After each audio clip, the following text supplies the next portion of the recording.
the IDF, in very similar fashion to the United States military, has made a very significant commitment to ensuring that qualified military legal advisors are integrated into both the training process and what we would call the deliberate targeting process. So in battle, not all of your targeting decisions can go through a deliberation process, particularly when you're engaged in close combat with an enemy.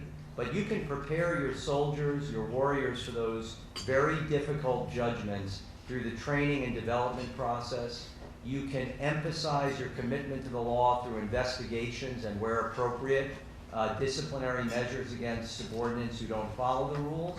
And in the deliberate targeting process, you can make sure that the target decisions are vetted through a command process that includes legal advice.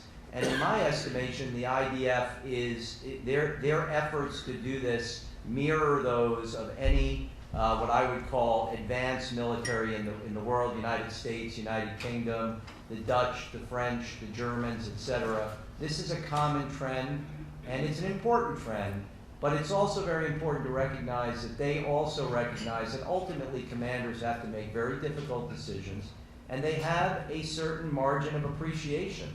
That's not remarkable. That's what the law provides, because the standard that those Israeli lawyers are demanding of their commanders is reasonable judgment under the circumstances. And I think they've done a very fine job in integrating legal advice and law into the target decision-making process.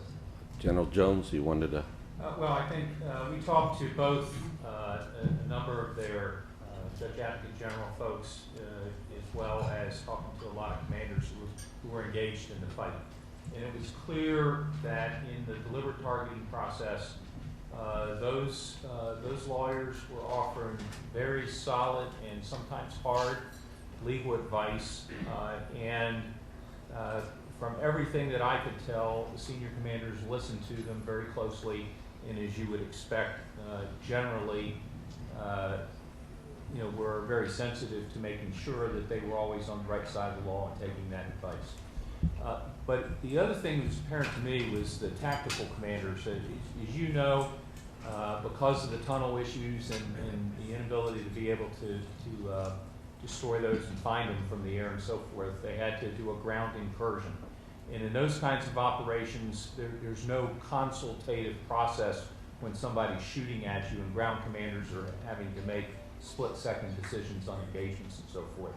But it was clear to me in the discussions we had with those commanders that they were very knowledgeable of the law of armed conflict, and that was in their calculus as they were making these combat decisions. And so it seemed to me very similar to what we try to do, other modern armies try to do, and that is even when you're in a situation where you can't have the deliberative process, that they had the prior preparation to make sure their commanders were well armed to be able to make lawful decisions.